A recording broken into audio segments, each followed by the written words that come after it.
कालिवन आ रहा है और इधर जरासंध आ रहा है, तो हम लोग अनेक नाम अपना रखे हैं। जब माखन चुराए तब लोग हमको माखन चोर कहे, जब चित चुराए तब लोग चित चोर कहे।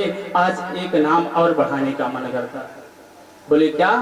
कहे कि आज चलो रास्ते में तब बताते हैं। जब युद्ध भूमि में पहुंचे जरासंध को ललकार दिए, जब जरासंध युद्ध करने के लिए उद्धृत हुआ, कन्हैया भाग लिए। बोला रण छोड़ भगवान की। आज भगवान का एक नाम और पड़ गया, रण छोड़। रण छोड़ के भाग लिए। भागने का दो कारण, एक तो ये कि कालेवन और दो आ रहे थे, लेकिन समर्थमान थे, दोनों को भी मार सकते थे। लेकिन लोगों की वृत्ति में बताने के लिए कि जब दो दुश्मन सामने से आक्रमण कर रहे हों तो वहां से उस युद्ध को रोक देना चाहिए, जैसे भी रुक सके रोक देना चाहिए। जब दो सामने से आक्रमण कर रहे हों तो वहां पर युद्ध नहीं करना चाहिए। भगवान क्या किए? जब उस रण छोड़ को भाग गए जंगल की तरफ, तो जरासंध क्या किए? चारों तरफ से उस जंगल में आग लगा दिए कि इसी में कन्हैया जल के भस्म हो जाए। लेकिन कालिवन पीछे पीछे दौड़ा गया। भगवान क्या करते हैं? एक गुफा में गए। उस गुफा में मुचकुंद जी महाराज लेटे हुए थे। मुचकुंद जी महाराज के ऊपर अपनी काली कमली को उठा करके भगवान रख दिए। कंदरा में गए, अंदर छिप गए। जब वो आकर अंदर जाकर कंदरा में छिप गए, कालिवन को लगा, जो मुचकुंद जी महाराज लेटे हुए थे,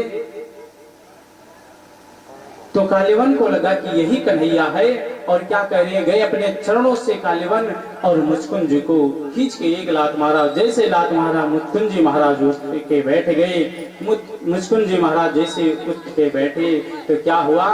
जैसे उनकी नेत्री खुली, कालिवन सामने था, कालिवन जल के भस्म हो गए। राजा परीक्षित कह रहे हैं, गुरुदेव ये कथा हमारे समझ में नहीं आई। मुचकुंद जी महाराज उठ के केवल बैठे कि कालिवन जल के भस्म हो गया, ऐसा क्यों? बता रहे हैं, एक बार देवासुर संग्राम में मुचकुंद जी महाराज ने काफी मदद की थी और उस युद्ध को जीता। जब युद्ध को जीते उसके बाद में बहुत थक गए थे। जब वो थक गए तो देवताओं ने कहा, तुमने विजय प्राप्त करवाई है, तुम कुछ मांगना चाहो तो हमसे मांग लो।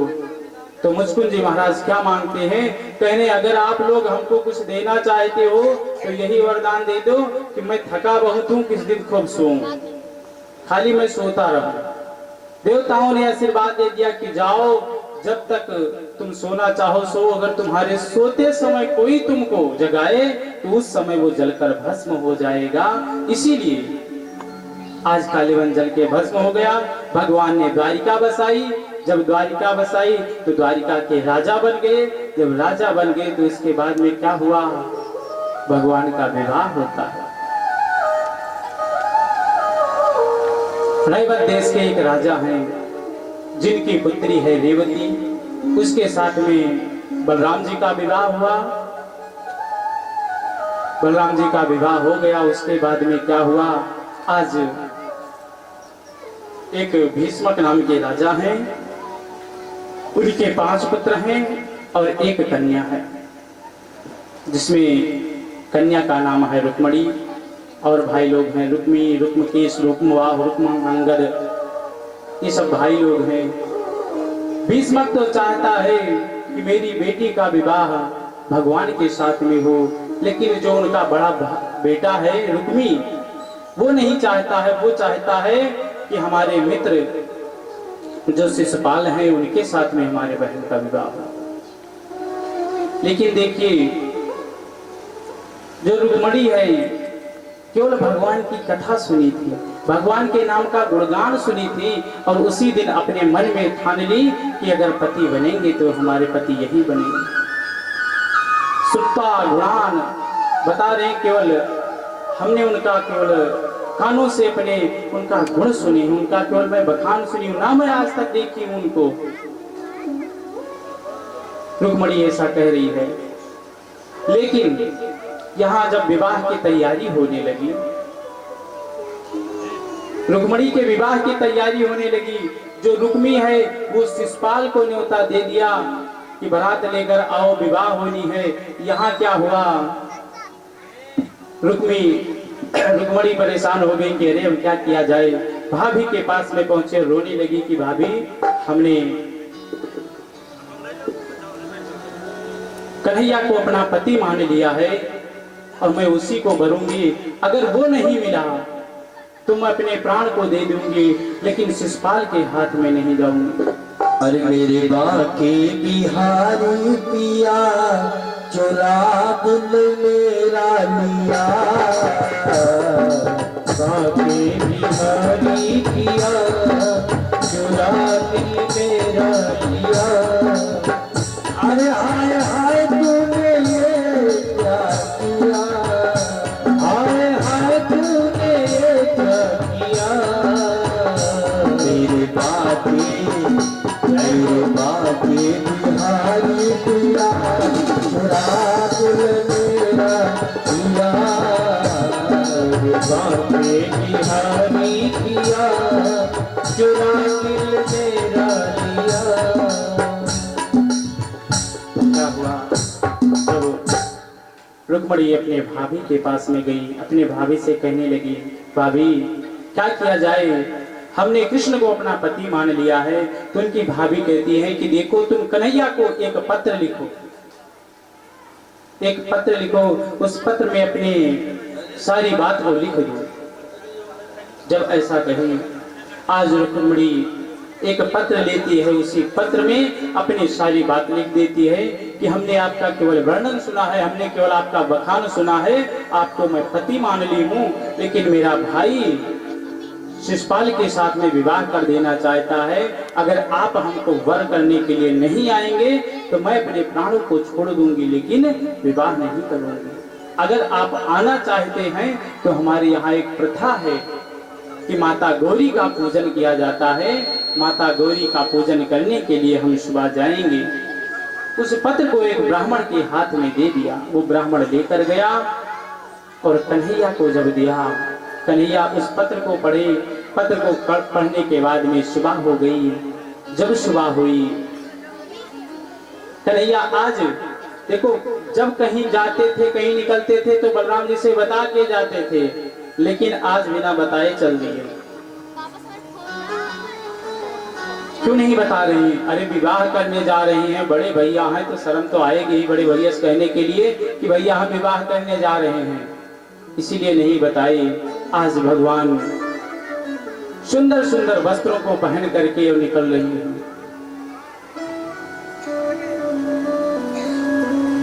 कोई प्यार से मेरे श्याम को सजा दे, नजर लग जाएगी। कोई प्यार से मेरे श्याम को सजा दे,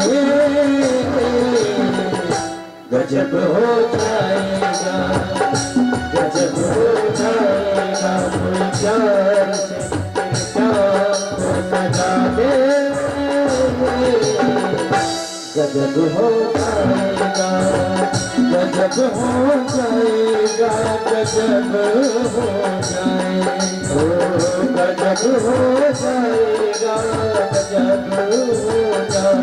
कोई प्यार से मेरे श्याम को सजा दे, गजब हो जाएगा। कोई प्यार से मेरे श्याम को सजा दे, गजब हो जाएगा, गजब हो जाएगा।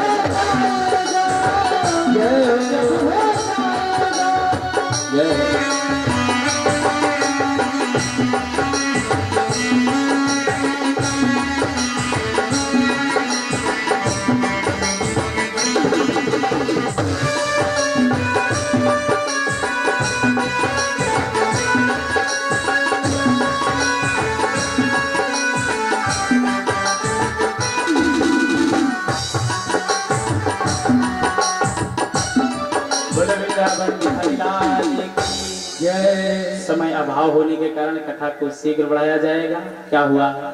आज कन्हैया सज धज के देखो, आज दूल्हा बने हैं। टाइम लगा उनको सजने में, लेकिन हम लोग जल्दी उनको भेज दे रहे हैं क्योंकि आज सप्तम दिवस है। क्या हुआ? आज कन्हैया तैयार हो करके बढ़िया जब चल दिए हैं विवाह करने के लिए। यहाँ क्या हुआ? रुक्मणी मैया तैयार हो रही हैं। क्या कह रही है अपनी सखियों से, आओ मेरी सखियों मुझे मेहंदी लगा दो, आओ मेरी सखियां मुझे मेहंदी लगा दो, मेहंदी लगा दो मुझे ऐसा सजा दो, मुझे श्याम सुंदर की दुल्हन बना दो, मुझे श्याम सुंदर की दुल्हन बना दो। आओ मेरी सखियां मुझे मेहंदी लगा दो, मेहंदी लगा के मुझे ऐसा सजा दो, मुझे श्याम सुंदर की दुल्हन बना दो, मुझे श्याम सुंदर की दुल्हन बना दो। जय हो।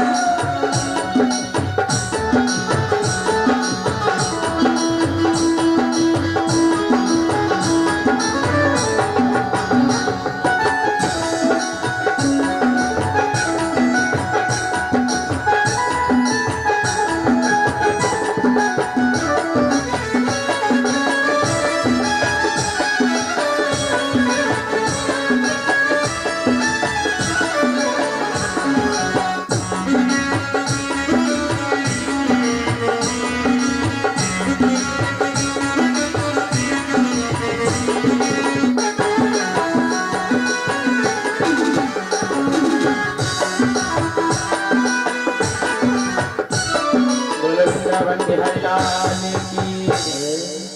रुक्मिणी मैया अपने सखियों के साथ में गौरी पूजन के लिए निकली। जब गौरी पूजन के लिए गई, गौरी मैया का पूजन की, उनसे बार बार विनती करती हैं। कह रही है पता नहीं ब्राह्मण देवता पत्र दिया हो कि ना दिया हो, पता नहीं उनको ये पत्र मिला हो कि ना मिला हो। मैया आप प्लीज मेरी सहायता करना। वो वहाँ गौरी पूजन कर रही थी, तब तक कन्हैया वहां पर पहुंच गया। जब कन्हैया वहां पहुंचे, अनेक पहरेदार लगे हुए हैं। देखो दो बराती आ रहे हैं, एक तो शिषपाल बरात लेकर आ रहा है, एक कन्हैया जब चले आए तो बलराम जी कह रहे हैं आज क्या बात है, हमको बताए नहीं चले गए। वहां से बलराम जी निकल लिए, अपने अक्षोणी सेना लेकर के बलराम जी चल दिए। इधर शिषपाल बरात लेकर आ रहा है। यहाँ सब रक्षक लगे हैं कि रुक्मिणी का रक्षा करने के लिए। लेकिन जब उस मंदिर के पास में कन्हैया का रथ पहुंचा, जो भी वहां पर पहरेदार लगे हैं वो क्या कह रहे हैं कि ये देखो कौन आ रहा है, इसके घोड़े कितने सुंदर हैं, इसके हाथ में जो मुरली है ये कितनी सुंदर है, इसके गले में जो मणिमाल है कितना सुंदर है। सब उनका बखान कर रहे हैं। तब तक कन्हैया क्या करते हैं, रथ से उतरे और रुक्मिणी मैया के हाथ को पकड़कर अपने रथ पर बैठाए और लेकर चल दिए। जब लेकर चल दिए तो पहरेदार क्या कह रहे हैं, अरे ले गया। कह रहे कौन ले गया, बांसुरी वाला ले गया, कोई कह रहे मुरली वाला ले गया, कोई कह रहे पकड़ो, कोई कह रहे कि दौड़ो, सब यही कह रहे हैं। रुक्मी को पता चला, आज वो भी एक छोटी सेना लेकर आक्रमण कर दिया कन्हैया के ऊपर। उधर शिषपाल पहुंच गया, वो भी आक्रमण कर दिया। बलराम जी भी एक छोटी सेना लेकर पहुंच गए। चारों तरफ से युद्ध होने लगा। जब रुक्मी बार बार कन्हैया को मारता रहा, भगवान उनके बाणों को काटते रहे, लेकिन कितना देर तक सहे। जैसे ही कन्हैया ने अपने धनुष बाण को उठाया मारने के लिए, तो रुक्मिणी मैया गोदी में गिर गई। कहीं इनको छोड़ दो, ये मेरा भाई है। तो क्या किए, कन्हैया ने रुक्मी को अपने रथ में बांध लिया। बांध कर जब लेके चल दिया। जब बलराम जी पहुंचे, क्या कह रहे हैं, अपने भाई को डांटने लगे, अरे तुम्हारे साले साहब हैं, ये क्या कर रहे हो। बलराम जी छुड़ाए। भीष्म जी तक ये बात पहुंची। रुक्मी को समझाया कि बेटा ये जो रुक्मिणी है ये लक्ष्मी स्वरूपा है, और जो कन्हैया हैं ये नारायण अवतार हैं। अगर इनके साथ विवाह नहीं होगा तो शिषपाल के साथ में कैसे हो सकता है। अरे एक सिंह का शिकार एक सियार लेकर कैसे जा सकता है। इस बात को कहे आज रुक्मिणी और भगवान का सुंदर विवाह हुआ। विवाह होने के बाद में भगवान का दूसरा विवाह जामवंती के साथ में हुआ। समय अभाव होने के कारण हम लोग केवल नाम ही जानेंगे। दूसरा विवाह सत्यभामा के साथ में हुआ, तीसरा कालिंदी के साथ में हुआ, चौथा मित्रविंदा के साथ में हुआ, लक्ष्मणा के साथ में हुआ। ऐसे होते करते भगवान का 8 विवाह हुआ। कुछ दिन बाद क्या पता चला, एक भौमासुर नाम का राक्षस है, वो क्या किया। भौमासुर नाम का राक्षस है, उसका संकल्प है कि जो भी राजाओं से युद्ध करने जाता है, युद्ध करके उनकी कन्या का हरण करके लेकर चला आता है। कन्या का हरण करके और लेकर चला आया, अपने कारागार में डाल देता है। उसका संकल्प है जिस दिन 20,000 कन्याएं हो जाएंगी हमारे कारागार में, तो 20,000 कन्याओं के साथ में एक साथ विवाह करूंगा। भगवान को इस बात का जब पता चला, आज उसके कारागार में 16,100 कन्याएं थी। जब भगवान को इस बात का पता चला, भगवान भौमासुर का उद्धार किए और सारी कन्याओं को